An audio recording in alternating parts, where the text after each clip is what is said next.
A menudo se habla de moral y de ética como si fueran sinónimos, pero resulta que leyendo a José Antonio Marina, aprendo que existe una diferencia notable. La moral es el conjunto de preceptos y de reglas que aceptamos a nivel individual o colectivo como de buena convivencia, incluso de buena educación, y que solemos seguir en nuestras actividades cotidianas. Por ejemplo, dentro del campo de la moral existe lo que podríamos denominar como moral tradicional o comunitaria. La moral tradicional se ha constituido por autoorganización, digamos de manera espontánea.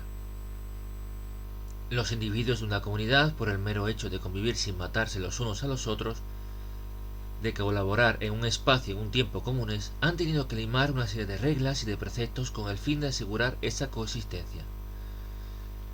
Dentro de la moral tradicional podríamos hablar de dos categorías principales de preceptos. Por un lado, aquellos dirigidos a la satisfacción de las necesidades económicas, propias sin perjudicar ni recibir perjuicio de los demás. En este contexto surgirían preceptos como no robarás, no matarás, no invadirás la casa del vecino, respetarás sus bienes. Esto ha existido siempre. No hace falta una ley que nos lo recuerde. Por lo común, los padres y madres en el contexto familiar hacen mucho hincapié en inocular estas reglas en la prole. Pero además, una segunda categoría vendría dada por el respeto, por la estima que una persona debe merecer de los demás. En este campo devendrían otra serie de reglas o de convenciones como sé un buen ciudadano, cumple con las reglas básicas de convivencia y decoro, pero también da limosna a los pobres, coopera con tus vecinos, ayuda a tus semejantes y además tienes el derecho de desquitarte en caso de una ofensa, o a proteger a los tuyos. De aquí surgen en algunas culturas y ámbitos conceptos como el de honra u honor. No por nada hasta hace bien poco eran lícitos los duelos y los tribunales de honor, y entraban dentro de lo que se podía comprender como moralmente correctos. La ética, por contra, es la teoría de la moral.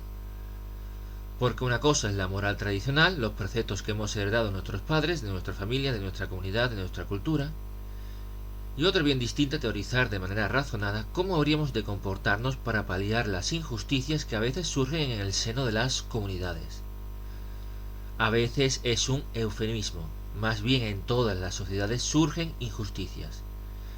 Por ejemplo, antiguamente era admitida la esclavitud, el rechazo al extranjero, la condena al ostracismo, se justificaba el maltrato e incluso el asesinato en trasfondos como la guerra, o por las cuestiones que ya hemos comentado de honra y honor. En todo caso, la ética ya no es cómo nos comportamos o nos han dicho que nos comportemos, sino dilucidar cómo habríamos de hacerlo. En el fondo, todos pensamos mínimamente en términos de ética. No creo que haya nadie que siga al 100% las indicaciones de la moral tradicional.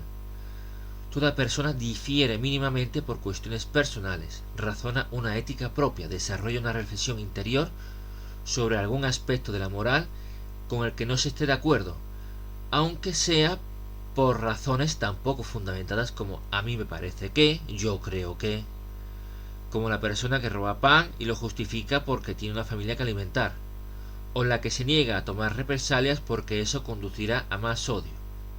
En cualquier caso, éticas devenidas de pareceres o creencias. Aunque cuando hablamos de ética desde la filosofía, con mayúsculas, parece inapropiado hablar de simples pareceres y creencias. Para algunos, la ética es una ciencia destinada a generar preceptos morales perfectos que regulen las actividades de los ciudadanos. La ética ha de estar fundamentada, ha de presentar una coherencia interna, lo que quiere decir que cada uno de sus principios surge de manera lógica y coherente de los demás. Entonces la ética, como los sistemas matemáticos, debe partir de axiomas, de principios elementales, de los cuales el resto de preceptos se deducen como consecuencias lógicas. No hay nada más negativo o lesivo para un sistema ético que sufra de contradicciones internas. Es curioso que muchos opinen de este modo porque la moral tradicional es por lo común inconsistente.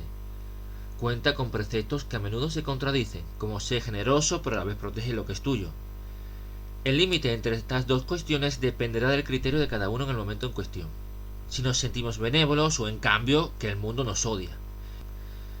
En otras palabras, dependerá de los factores que nos rodean o nos acontecen en el momento.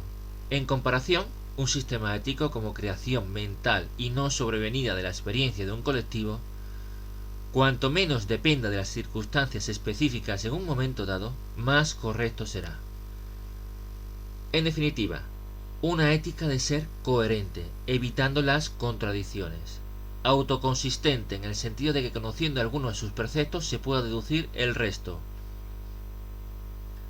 suficiente en sí misma en el contexto de no depender de las circunstancias donde tiene lugar la acción moral, completa porque aspira a aplicarse en todas las posibles situaciones a las que se enfrente la persona. Y otro objetivo sería el de universal, que implica que ha de superar el ámbito individual hacia el comunitario. Esto es, que varias personas o todas puedan apropiársela y relacionarse de manera amistosa y sin conflictos gracias a ella. La lista no es moco de pavo. De hecho, no ha habido ningún sistema ético que haya cumplimentado todas estas condiciones.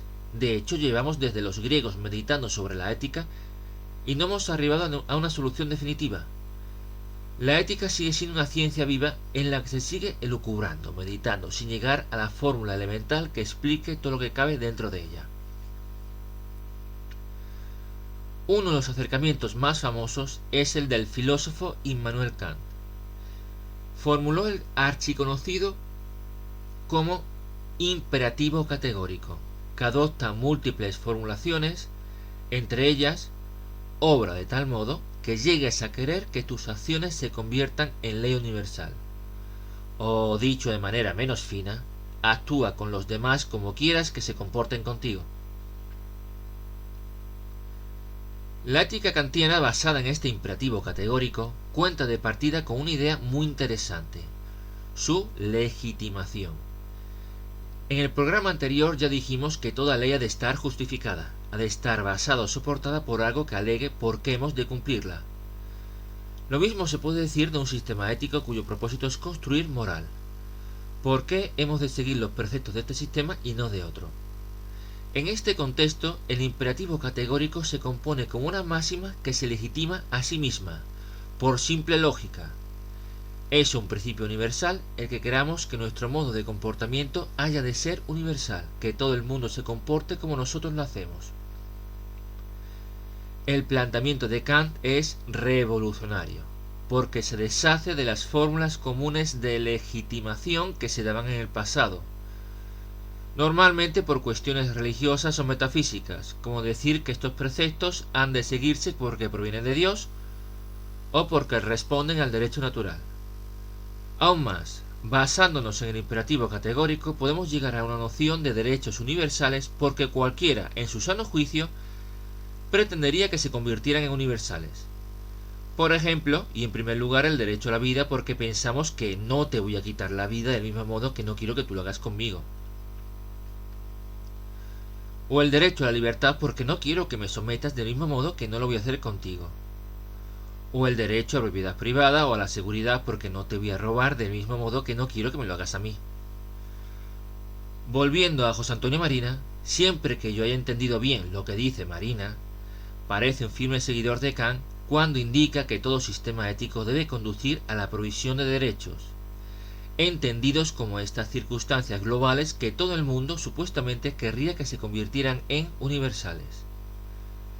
Ahora bien, he de señalar que lo que dice Marina, así como lo que dice Kant, no me parece tan perfecto.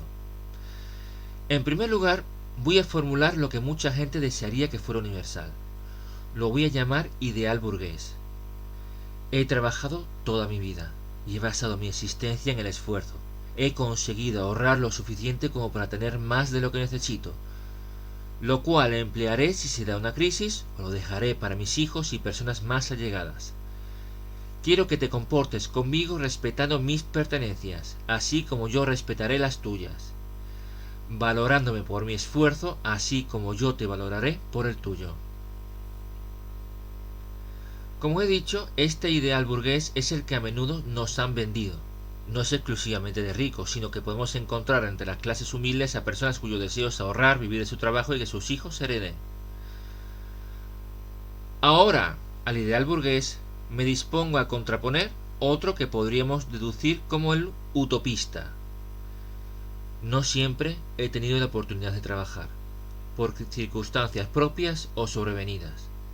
No siempre he contado con la oportunidad de ahorrar, pero aspiro a lo que se me debe como persona, por lo que tomaré de ti lo que te sobra, al igual que estaré dispuesto a que tomes de mí lo que me sobra en el caso de necesitarlo. Esta segunda formulación también cumple con el imperativo categórico. Actúa del modo que quieras que se convierta en ley universal. Pero en este segundo caso la noción de derecho se coarta, o más bien se acota. La propiedad privada queda delimitada a lo imprescindible para subsistir. Aparte, no es solo que no se pueda ahorrar, sino que cualquier persona puede tomar lo que consideras tuyo siempre que considere que no te es estrictamente necesario. En todo caso, he planteado dos leyes que pueden surgir del imperativo categórico. La primera, respetaré tu derecho igual que tú respetas el mío. Y la segunda, tomaré de ti lo que no te sea estrictamente necesario, igual que estaré dispuesto a que me lo tomes a mí. Estas dos formulaciones son la reducción a la mínima expresión lógica de los modelos que he expuesto, el burgués y el utopista. El primer principio puede ser denominado como el egoísta, o más bien el individualista, el fundamento de independencia. Se basa en la consideración de que toda persona es suficiente en sí misma. Se basa en la consideración de que los derechos solo admiten su extensión. El principio de independencia es a primera vista el más coherente, es aquel que seguramente defendería Kant, y supongo que es aquel el que piensa Marina cuando habla de que los sistemas éticos han de conducir a la provisión de derechos. Es aquel en el que se basan la mayoría de los sistemas legales del mundo.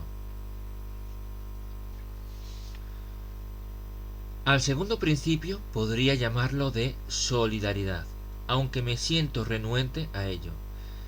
Sería más bien el principio comunitario de dependencia. Se basa en la consideración de que no somos seres perfectos, sino que dependemos de los demás.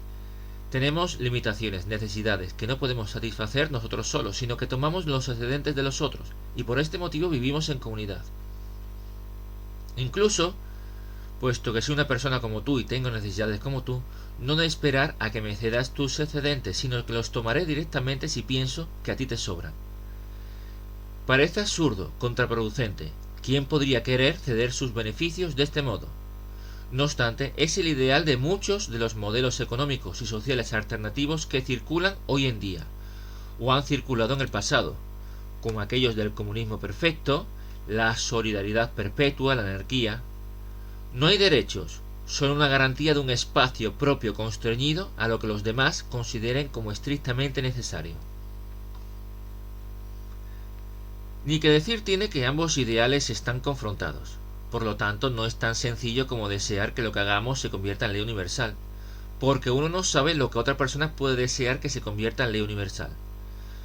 Por esta razón, la ética kantiana, por mucho que sea lógicamente consistente, ha fracasado, porque de su propia constitución surgen dos conceptos antagónicos, tanto la constitución de un derecho universal como su limitación y condicionamiento.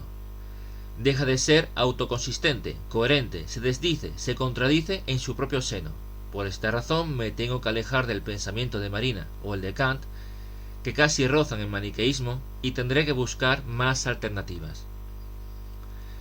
Cabe por ello mucha más reflexión, mucha más meditación sobre el tema. De momento indicar que son solo especulaciones.